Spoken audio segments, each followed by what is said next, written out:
Halo Notorers, para pencinta anime entire dimanapun kalian berada, gimana kabarnya? Anjir, udah lama banget gue gak bikin opening kayak gini. Terus pas pertama kali bikin opening kayak gini tuh rasanya nostalgia banget dan kimochi. Jadi ya, gue baru aja habis makan, terus boker. Dan gue rasa ini saatnya yang tepat untuk membahas anime Shadow Garden atau The Eminence of the Shadow.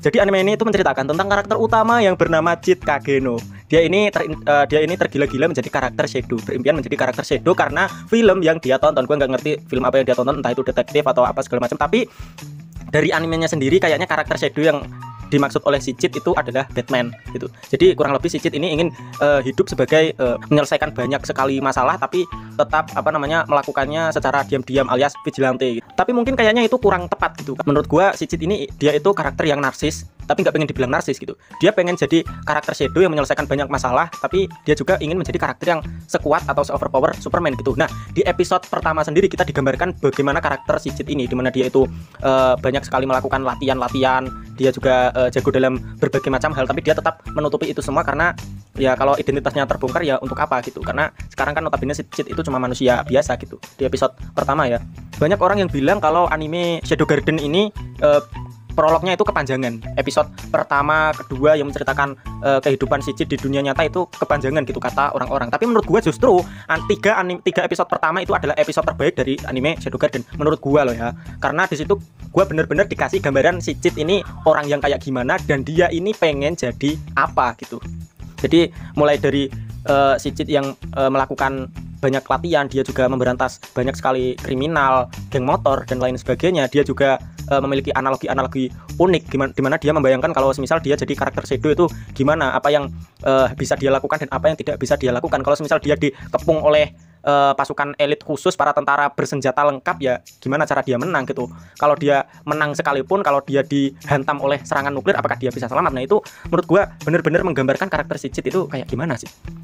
Jadi sepanjang episode 1 gue tuh bener-bener langsung tertarik dengan anime ini ya, tertarik nonton. Akhirnya gue tonton sampai habis dan malah menurut gue di pertengahan cerita sampai akhir anime Shadow Garden itu malah menjadi anime yang membosankan gitu.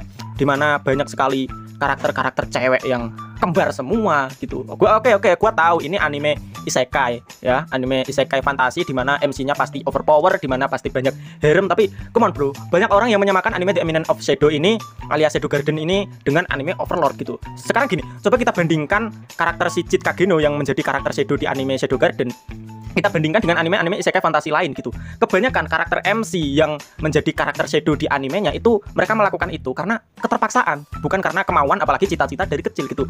Oke, kita langsung saja ke anime Overlord dimana MC-nya itu Ainz Walgon. Apakah Ainz ingin menjadi karakter Shadow? Enggak juga. Ainz menjadi karakter Shadow karena dunia baru yang ditempati Ainz waktu itu alias New World itu tidak menerima kehadiran Ainz dan para orang-orang Nazarik gitu. Dan itu sudah diperlihatkan dan diceritakan secara gamblang di episode 1 ketika Ainz itu menyelamatkan Henry dan adiknya, dan dia melihat kalau orang yang dia selamatkan itu ternyata malah takut kepada wujud Ainz yang ternyata terlihat seperti monster skeleton Overlord. Jadi pertemuan kedua dia ketika dia bertemu dengan warga lain, ketika dia bertemu dengan Gazef, Ainz pun langsung memakai topeng, sarung tangan, pokoknya dia menutupi diri dia biar nggak kelihatan seperti monster gitu, karena dia tahu kalau dunia barunya dia waktu itu tidak menerima karakter monster seperti Ainz gitu. Bahkan Albedo pun ketika datang dia disuruh memakai armor lengkap gitu biar nggak kelihatan kalau Albedo ini adalah sukubus. Jadi dari episode awal-awal aja kita udah dikasih paham, dikasih lihat kalau Ainz ini menjadi karakter Shadow yang terkesan tertutup dan menyembunyikan kekuatannya bukan karena dia apa-apa gimana, tapi karena dunia yang memaksa dia untuk melakukan itu. Bahkan meskipun Ainz itu sudah berhati-hati, udah sangat-sangat berhati-hati, dia tetap aja kecolongan gitu ketika Saltyr kena cuci otak gitu.